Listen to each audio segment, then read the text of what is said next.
I still remember the moment I walked into that restaurant and realized the dinner was already over.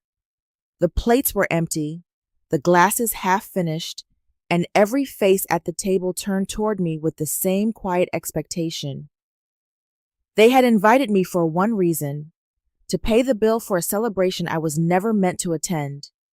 In that instant, something inside me cracked. Not loudly, not dramatically, but in a way that changes how you see people forever. What they did not know was that I had already seen enough. And that night, instead of humiliation, they were about to witness something they never expected. Before we dive into today's story, take a moment to share where you're watching from. We love seeing how our stories bring people together from every corner of the world. Your thoughts and comments are what make this community so special, and we're truly grateful to have you here. If you haven't already, don't forget to hit that subscribe button and turn on notifications so you never miss a new story filled with drama, resilience, and unexpected twists. Now, settle in, get comfortable, and maybe grab your favorite drink because this is a tale you won't want to miss. Let's get started. My name is Margaret Collins. I am 71 years old, and I live in Charleston, South Carolina, in the same coastal house my husband and I bought more than 30 years ago. If you walked past my home today, you would probably see nothing unusual. A quiet porch facing the Atlantic breeze, a small rose garden behind the fence, and an old woman watering plants in the morning sunlight. Most people in my neighborhood think that is all there is to my life now. They see a polite widow who enjoys tea in the afternoon, reads historical novels, and waves kindly at neighbors walking their dogs. From the outside, my days look peaceful and predictable. In many ways, they are. But the truth is that the calm life people see now was built on decades of discipline, long hours, and decisions that shaped the future of my family. My husband, Richard Collins, died 9 years ago after suffering a sudden heart attack. Losing him felt like losing the ground beneath my feet. For months, the house felt hollow, as if every room echoed with the memories that refused to settle. We had spent most of our married life here, watching storms roll across the ocean and planting the roses that now bloom every spring. When he was gone, the silence was almost unbearable. But grief did not erase responsibility. For more than 40 years, I worked as the financial director for a hospitality company that operated hotels across the eastern United States. Numbers were the language of my life. I spent decades managing budgets, forecasting investments, and protecting businesses from financial risk. Over time, that discipline shaped how I managed my own life as well. Because of that career, I learned early that security never happens by accident. I invested carefully, saved consistently, and never chased risky promises. By the time I retired, I owned 3 rental apartments here in Charleston and maintained a stable portfolio of long-term investments. I never spoke about money openly. My habits were simple, and I preferred it that way. The most important part of my life, however, was never my career or my investments. It was my son, Daniel Collins. Daniel grew up in this house running through the same garden paths that I now walk slowly each morning. After Richard died, Daniel was still young, and I worked harder than ever to make sure he would never feel the weight of that loss in practical ways. Long days at the office turned into late nights, balancing bills and planning for his future. Every decision I made was guided by one belief: that my son deserved a stable life. Daniel grew into a bright and thoughtful man. He studied engineering, eventually finding work in Atlanta with a technology company that offered him opportunities I never had at his age. Watching him build his own life filled me with quiet pride. 2 years ago, Daniel introduced me to the woman he would eventually marry. Her name was Sabrina Miller.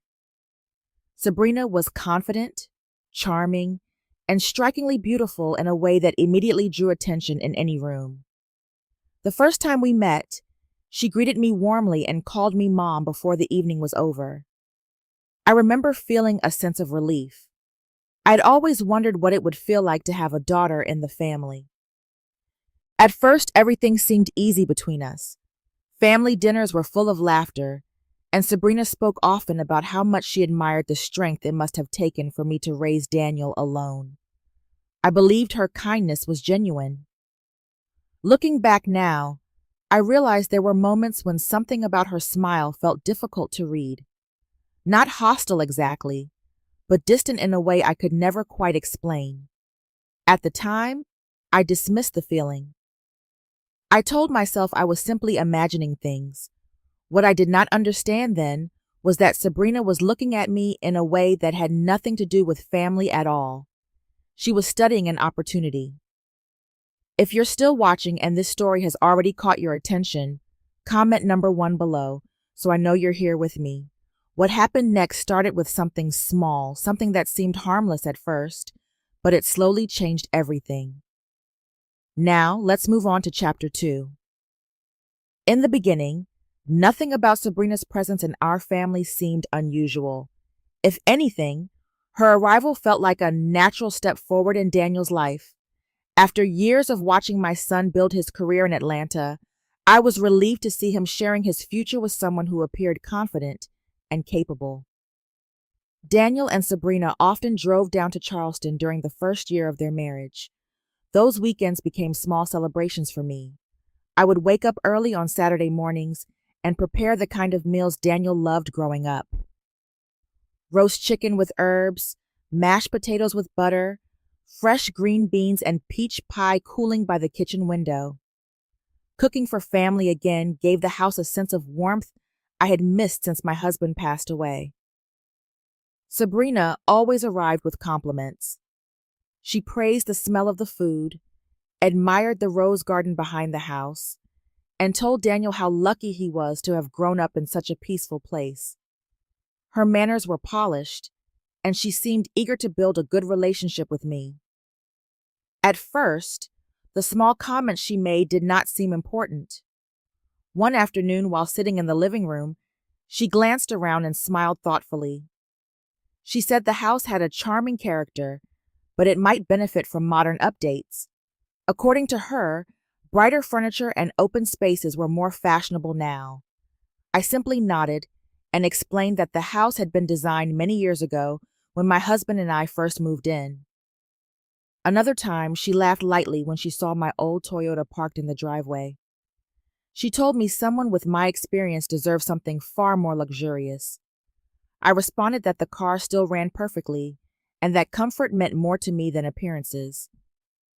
I assumed these remarks were nothing more than generational differences. Younger people often saw the world through different expectations.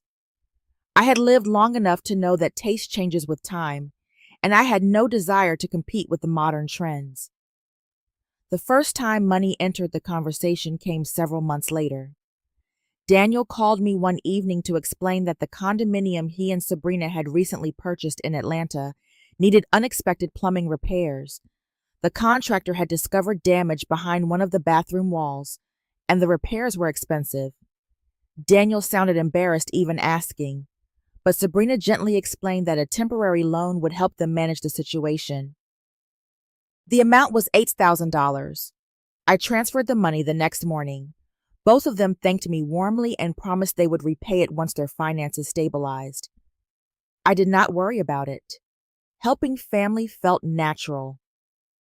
A few months later, another situation appeared. This time it involved furnishing the condominium and covering delivery costs for several items they had already ordered. I sent $4,000 to help complete the payment. Then another call came, this time describing a sudden emergency expense that required $6,000. Each request was polite.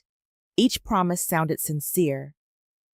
Still, something shifted inside me during a visit to Atlanta later that year.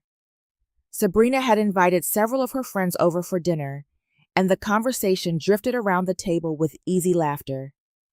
At one point, she referred to me casually as Old Maggie while telling a story about Daniel's childhood.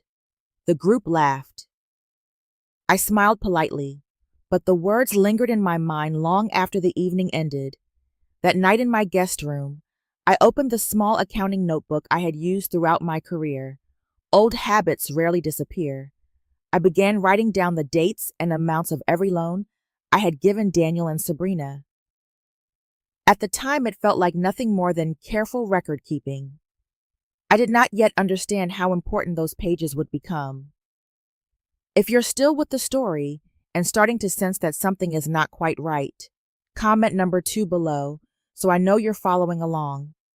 Because the moment they moved into the house, the situation began to shift in ways I never expected. Now let's continue with chapter 3. The small notebook I had started keeping sat quietly on the corner of my desk for several weeks after I first wrote in it. At the time, recording those loans felt like a simple professional habit. I had spent decades organizing financial records, and careful documentation came naturally to me. I still believed that Daniel would repay the money eventually. I trusted my son.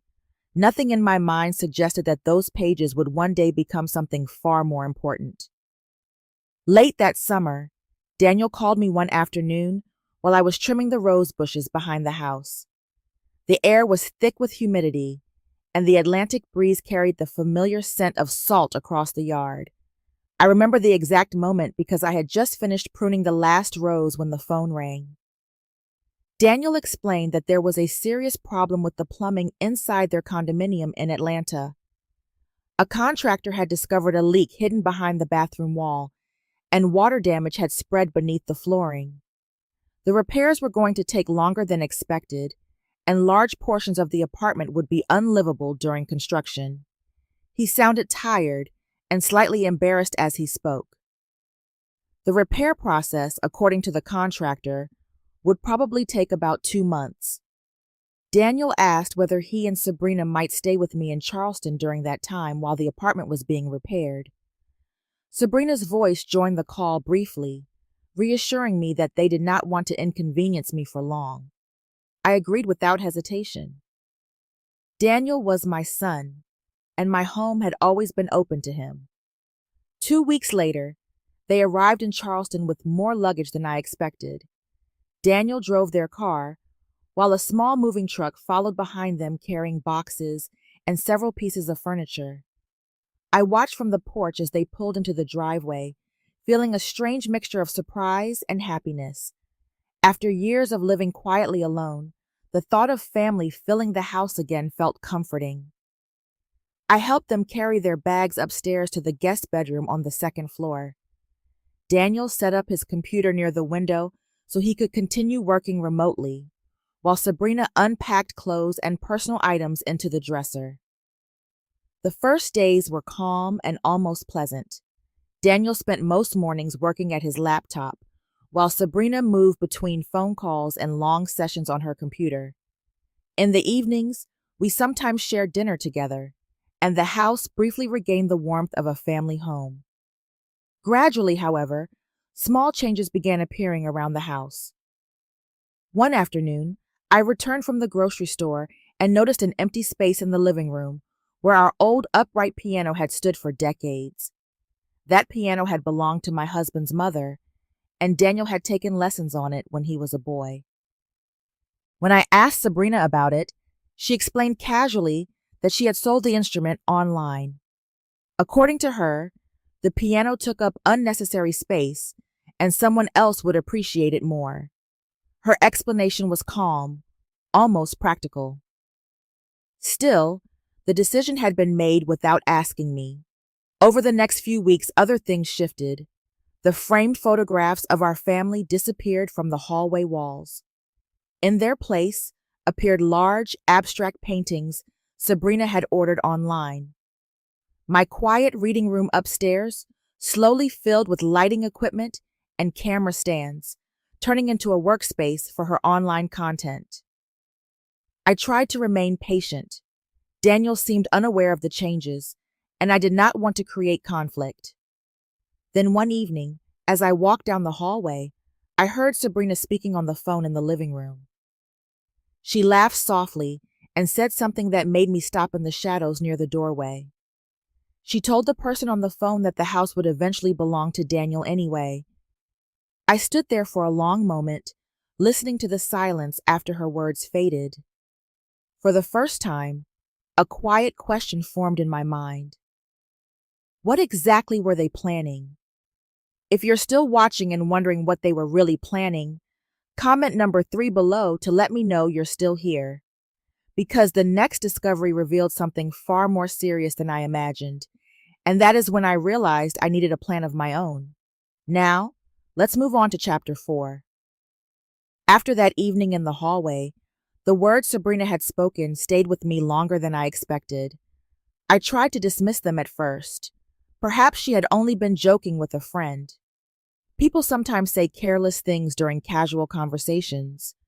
Still, the tone of her voice had carried a quiet certainty that was difficult to ignore. In the days that followed, I found myself paying closer attention to small details that previously seemed unimportant. Sabrina began asking more questions about the house. At breakfast one morning, she casually asked how much my husband and I had originally paid for the property when we bought it decades ago. Later that same week, she wondered aloud whether the real estate market in Charleston had increased the value significantly. The questions were framed politely, but they came often enough to leave a faint uneasiness in my mind. She also asked whether I had ever considered transferring ownership of the house to Daniel at some point in the future. According to her, many families prefer to organize property early to simplify taxes later in life. I answered calmly that I had never felt any urgency to make those kinds of decisions. While these conversations continued, another contradiction began to stand out to me. Daniel and Sabrina frequently described their financial situation as strained. They spoke about renovation expenses, construction delays, and the cost of maintaining their condominium in Atlanta. Yet deliveries from luxury clothing stores appeared at the front door several times each week. I noticed designer shopping bags in their room and heard Sabrina discussing restaurant reservations with friends over the phone. Occasionally, I would see photographs she posted online while scrolling through social media. In those pictures, she and Daniel were smiling at elegant dinners or visiting expensive wineries during short trips. The difference between their words and their lifestyle slowly became harder to ignore. One afternoon, I sat at my desk and opened the small accounting notebook again. I added together the amounts I had already given them during the previous year. $8,000, then $4,000, then $6,000. The numbers looked larger when written together in a single column. I realized I needed an outside opinion from someone who understood financial matters as well as I did. A few days later, I called an old friend named Thomas Green. Thomas had spent most of his career practicing real estate law before retiring several years ago.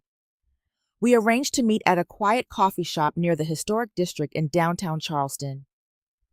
Over 2 cups of black coffee, I explained everything.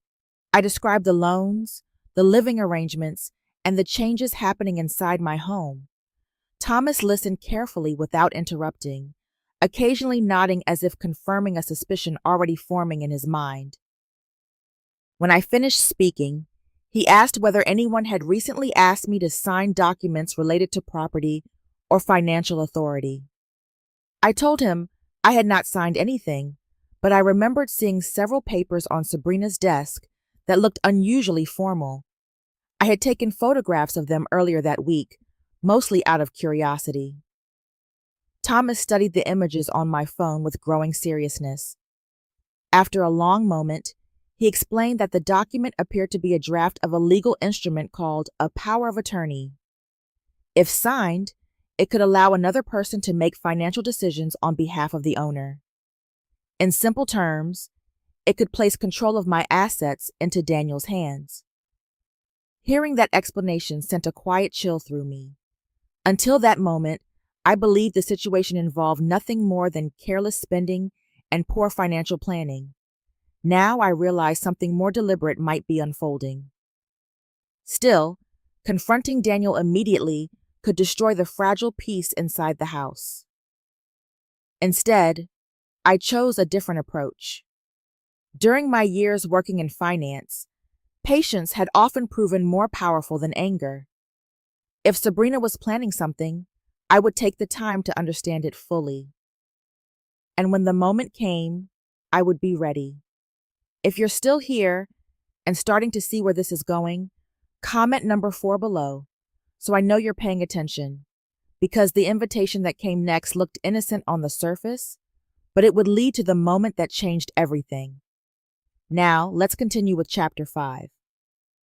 After my conversation with Thomas Green, the atmosphere inside my own house began to feel different. Nothing had visibly changed. The same furniture stood in the same rooms. The same ocean wind moved softly through the porch screens, and the rose bushes continued blooming outside the kitchen window. Yet the way I observed everything around me had quietly shifted.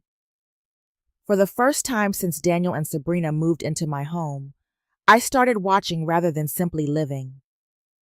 Sabrina seemed unaware of the change in my perspective. She continued speaking about the house as if it were a project waiting to be redesigned. Sometimes she would mention that coastal properties in Charleston had become extremely valuable over the past decade. Other times, she would bring up conversations about financial planning and how families often arrange their assets long before retirement. Each remark sounded casual on the surface, but now I heard the intention behind them. Daniel, on the other hand, appeared almost completely detached from these discussions. Most of his attention remained fixed on his work. He spent long hours at his computer, occasionally joining us for dinner, but rarely noticing the subtle tension building around him. Watching him that way filled me with conflicting emotions. I had raised Daniel to be thoughtful and responsible, yet he seemed blind to the small changes unfolding inside his own home. One afternoon, while Daniel was out running errands, my phone rang. The caller identification showed Sabrina's name. Her voice sounded unusually cheerful. She explained that she had been thinking about organizing a special dinner to celebrate her second wedding anniversary with Daniel. According to her, the past 2 years had been important for both of them, and she wanted to include me in the celebration. She told me the dinner would take place at a well-known restaurant in downtown Charleston called the Magnolia Crown. The reservation, she said, was for 8:30 in the evening. Her tone was warm, almost enthusiastic, and there was nothing openly suspicious about the invitation. Still, the timing felt strangely deliberate. For several seconds after the call ended, I remained standing in the kitchen holding my phone, replaying her words in my mind. A quiet uneasiness settled over me. I walked upstairs to my study and opened the desk drawer where my accounting notebook rested. Page by page, I reviewed every loan I had recorded since Daniel and Sabrina first began asking for financial help. The amounts looked larger now than they had when each request was made separately. Numbers often reveal truths that emotions try to ignore. After reviewing the notebook, I gathered several documents that confirmed the bank transfers I had made over the past year. I placed them neatly into a folder, unsure whether I would actually need them, but unwilling to arrive anywhere unprepared. Later that evening, I called Thomas and briefly described the invitation Sabrina had given me. He listened quietly before advising me to remain cautious and to keep my financial records close at hand. His words did not sound alarmed, but they carried a seriousness I could not overlook. When the call ended, I sat by the window for a long time watching the evening light fade across the ocean. Part of me hoped that the dinner invitation was exactly what Sabrina claimed it to be. Perhaps it was nothing more than a family celebration. Yet another part of me sensed that the evening might reveal something far more complicated. In my career, I had often learned that important moments rarely announce themselves loudly. They arrive quietly, disguised as ordinary events. By the time I finished organizing the documents on my desk, I had already made my decision. I would attend the dinner exactly as Sabrina requested, but this time I would not arrive as a trusting mother. I would arrive prepared. The evening of the dinner arrived with the quiet calm that Charleston often carries after sunset. Warm air drifted in from the Atlantic, and the narrow streets of the historic district glowed beneath soft yellow lamps. As I drove toward downtown, the old brick buildings and iron balconies passed slowly beside my car, each one part of a city that had always felt steady and familiar to me. Inside the passenger seat lay the folder I had prepared the night before. It rested there quietly, holding pages of financial records and copies of bank transfers.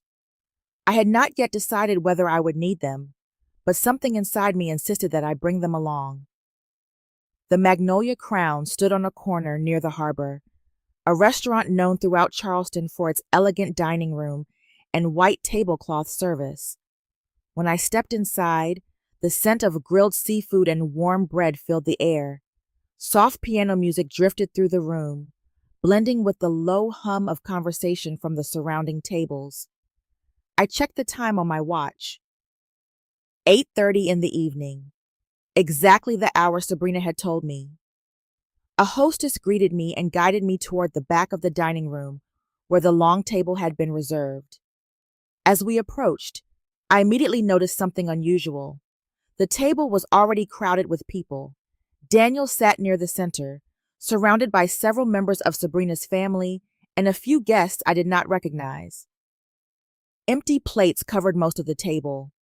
Several wine glasses held only the last traces of dark red wine. A few dessert dishes remained scattered between them. For a brief moment, I stood there absorbing the scene. The dinner had clearly been underway for quite some time. Sabrina was the first to notice me. She leaned back slightly in her chair and smiled in a way that drew the attention of the entire table. She remarked that I had finally arrived. Her voice carried just enough amusement to encourage laughter from a few of the guests sitting nearby. Someone at the table commented lightly that the evening must have been busy for me. Another person glanced toward the empty seat prepared at the end of the table. A waiter stepped forward, holding a small leather folder. Without hesitation, he placed it gently in front of me. The bill. Sabrina smiled again, as if everything unfolding around us had already been planned. She mentioned casually that I could take care of the check since the dinner had been arranged to celebrate family. For several seconds, I said nothing. Instead, I looked slowly around the table. Daniel avoided meeting my eyes, focusing instead on the stem of his wine glass. The others watched with quiet curiosity, as if waiting to see how the situation would resolve itself. I reached forward and closed the leather folder without opening it.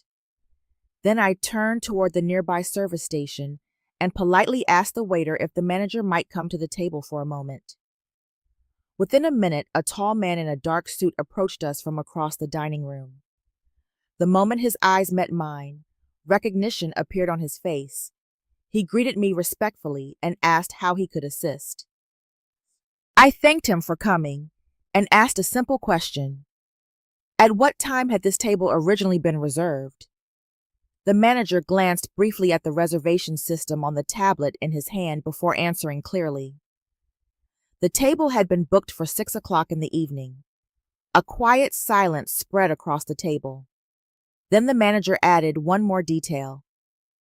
My own preferred table had been prepared earlier that evening as well, since I was listed among the investors who helped open the restaurant years before. The expressions around the table changed immediately. And for the first time since I walked into the room, everyone was finally listening. If you're still watching and felt the tension in that restaurant, comment number 6 below to let me know you're still with me. Because what happened next did not just expose the truth, it completely changed the future of my family. Now, let's move on to Chapter 7. The moment the manager finished speaking, the atmosphere at the table shifted in a way that was impossible to ignore. Only minutes earlier, the room had been filled with casual laughter and quiet amusement directed toward me. Now that same group of people sat in silence, their attention fixed entirely on the unexpected information they had just heard. Sabrina's confident smile faded slightly, though she quickly tried to recover. She straightened in her chair and offered a polite remark suggesting that the situation must have been a misunderstanding. Her tone was light, as though she hoped the evening could return to the easy rhythm it had before my arrival. No one laughed this time. Daniel looked from the manager to me and then towards Sabrina, clearly unsure how to respond. He had always disliked confrontation, and the confusion on his face made it obvious that he had not anticipated any of this. I thanked the manager calmly for clarifying the reservation details. He nodded respectfully before stepping away, leaving the table wrapped in a silence that seemed louder than any conversation. For several seconds, I remained standing beside my chair. Then I slowly placed my handbag on the table. The small leather clasp opened with a quiet click. Inside the bag rested the folder I had prepared the night before. I removed it carefully and set it beside the unopened bill. The movement drew every pair of eyes at the table toward the documents. For most of my life, I had avoided scenes like this. I preferred order, privacy, and careful conversations. Yet the events of the past year had slowly pushed me to a point where silence no longer protected anyone. I opened the folder and removed the small accounting notebook. The pages contained simple entries written in my own handwriting.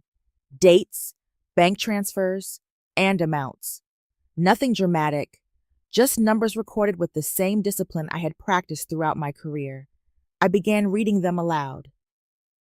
The first entry described the $8,000 I had transferred to Daniel and Sabrina to help repair the plumbing in their condominium. The second entry listed the $4,000 sent to complete payments for new furniture. The third recorded $6,000 described at the time as an urgent financial emergency. Each number was followed by the date of the transfer. I did not raise my voice. I simply read the entries exactly as they appeared. As the amounts accumulated, the people seated around the table began exchanging uneasy glances. What had been introduced as a celebratory dinner was clearly becoming something entirely different. Sabrina attempted to interrupt once, suggesting that financial matters should be discussed privately. I continued speaking without acknowledging the comment. Eventually, I closed the notebook and placed it beside the other papers. I explained calmly that those amounts had never been returned. I also mentioned that over the past several months, I had been asked more than once about the ownership of my home in Charleston. Daniel looked towards Sabrina with a puzzled expression that slowly shifted toward concern. For the first time that evening, he seemed to realize there were conversations he had not fully understood.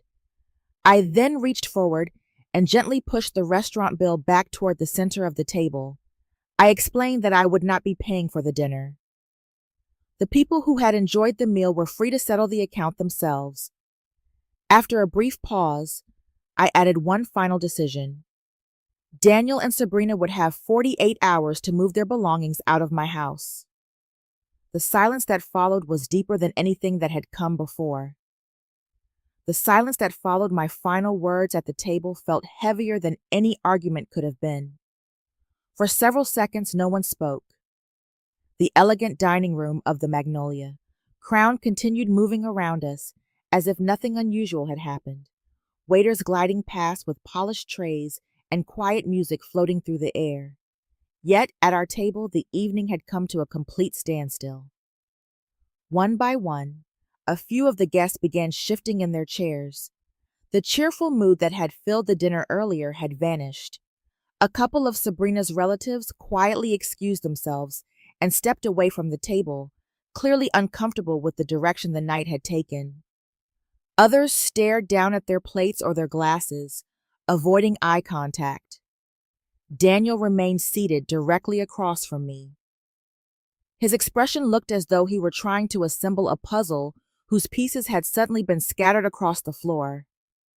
He glanced toward the notebook on the table, then at the bill I had pushed aside, and finally toward Sabrina.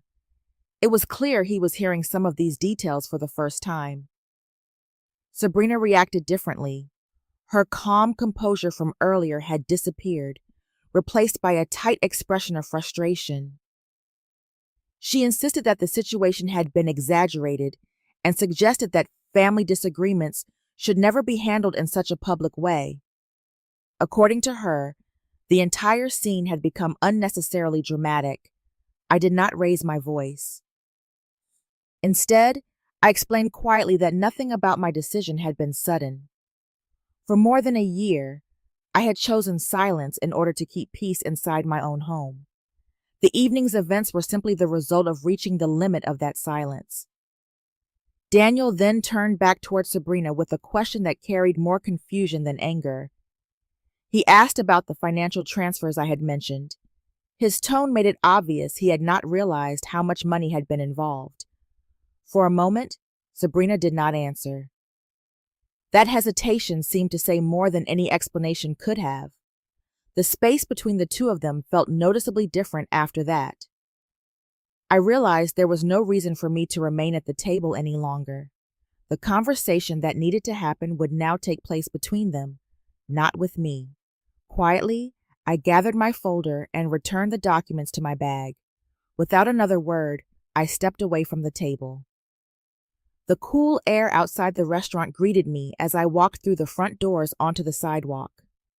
Charleston at night has a certain calm that settles over the streets once the crowds thin. The harbor breeze carried a gentle chill, and the distant sound of waves moving against the shore echoed faintly through the quiet streets. For the first time in many months, I allowed myself to breathe slowly. During the past year, I had spent countless hours trying to avoid conflict, convincing myself that patience would eventually restore harmony inside the family. But standing there beneath the soft glow of the streetlights, I realized something important. Peace built on silence is never real peace. I walked to my car and started the engine. As the headlights illuminated the narrow road ahead, the city felt unusually still around me. I knew the decision I had made would change my relationship with Daniel, but I also knew that some changes are necessary before healing can ever begin. If you're still here and wondering how everything finally turned out, comment number 8 below so I know you're ready for the ending. Because the final chapter of this story is not about revenge. It is about what happens after the truth finally comes out. Now, let's move toward the conclusion of the story.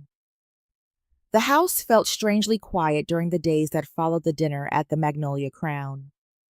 For nearly a year, I had grown used to hearing footsteps on the stairs, voices drifting through the hallways, and the constant movement that comes when several people share the same space. Now the room seemed larger again, filled mostly with the familiar sounds of the ocean breeze moving through the windows.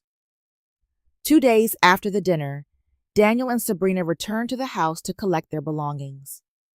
They arrived in the late afternoon with the same small truck they had used when they first moved in months earlier.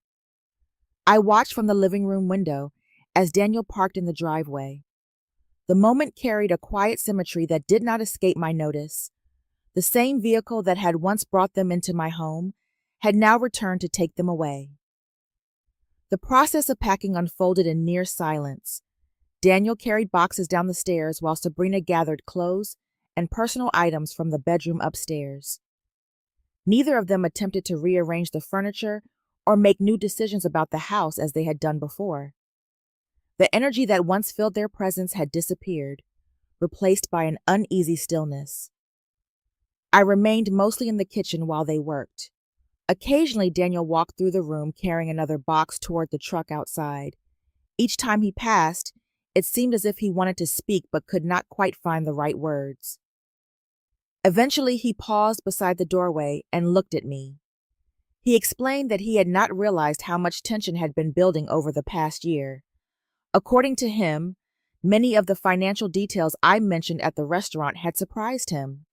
Listening to him speak, I could hear genuine confusion in his voice. I told him quietly that my decision had not come from anger.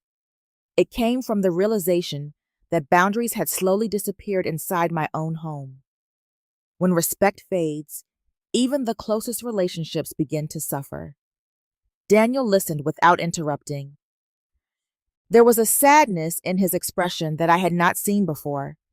For the first time, he seemed to understand that the situation was larger than a single argument over money or a restaurant bill. When the final boxes were loaded into the truck, Daniel returned to the front porch for a moment before leaving. He said he needed time to think about everything that had happened. I told him that time was exactly what we both needed. After the truck disappeared down the quiet street, I walked slowly through the house. The rooms felt different again, not empty but restored. I rehung several family photographs that had been removed from the hallway walls and returned my books to the small reading room upstairs. Later that evening, I stepped outside into the garden as the sun lowered over the ocean. The past year had taught me something difficult but necessary. Silence can protect harmony for a while, but it can also allow problems to grow unnoticed. Sometimes the only way to rebuild peace is to speak the truth, even when doing so changes everything. Several months passed after Daniel and Sabrina left the house. Time moved quietly in Charleston, measured by the slow rhythm of ocean tides and the soft change of seasons along the coast. With each passing week, the house began to feel familiar again, as if it had gently returned to the life it once held. I spent many mornings restoring the spaces that had been altered during the previous year. The small reading room upstairs, which had once been crowded with equipment and unfamiliar furniture, gradually returned to its original purpose. My books filled the shelves again, and the comfortable chair near the window once more faced the view of the garden. In the hallway, I rehung the framed photographs that had disappeared months earlier. Images of my husband, Daniel as a boy, and quiet family moments slowly reclaimed their places along the walls. Looking at them reminded me that a home carries memory as much as furniture. As the house returned to order, something else inside me settled as well. For a long time, I had believed that protecting family meant avoiding conflict at any cost. I had stayed silent through many uncomfortable moments because I feared that speaking honestly might damage the bond between my son and me. What I had not understood then was that silence can slowly erode respect. One afternoon, near the end of autumn, my phone vibrated with a message from Daniel. He wrote that he had spent a great deal of time reflecting on everything that happened. According to him, the distance of the past months had forced him to reconsider many conversations and decisions that once seemed ordinary. He did not attempt to argue or defend the past. Instead, he simply said he hoped that someday we might be able to talk again with clearer understanding. I read the message several times before replying. My answer was short but sincere. I told him that healing takes time and that I believed patience would help both of us see things more clearly. Relationships cannot be repaired in a single conversation, but honesty is always the first step toward rebuilding trust. After sending the message, I walked out to the porch overlooking the ocean. The evening sun was lowering slowly across the horizon, turning the water into a wide ribbon of gold. The same breeze that had greeted me every day for decades moved gently through the garden behind the house. In that quiet moment, I understood something simple but powerful. Growing older does not mean surrendering your strength. Experience can teach a person when to give and when to stand firm. I still loved my son, and I hoped that one day our relationship would find its way forward again. But I also knew that protecting my dignity had been the right decision. Sometimes the most courageous thing a mother can do is remember her own worth. In life, some of the hardest lessons arrive quietly. They do not come with loud warnings or dramatic moments. Instead, they grow slowly through experience, through the realization that kindness without boundaries can sometimes invite the wrong kind of respect. True strength is not about holding on to every relationship at any cost. It is about understanding when dignity must stand beside love. The years teach us that generosity is beautiful, but self-respect is essential. When a person learns to value their own worth, peace begins to return in ways that cannot be forced or borrowed from others. Sometimes the most powerful decision is simply choosing not to allow anyone to dim the light you spent a lifetime building. Thank you for spending this time with the story. If it touched you in any way, please share your thoughts in the comments and consider following and subscribing for more stories like this.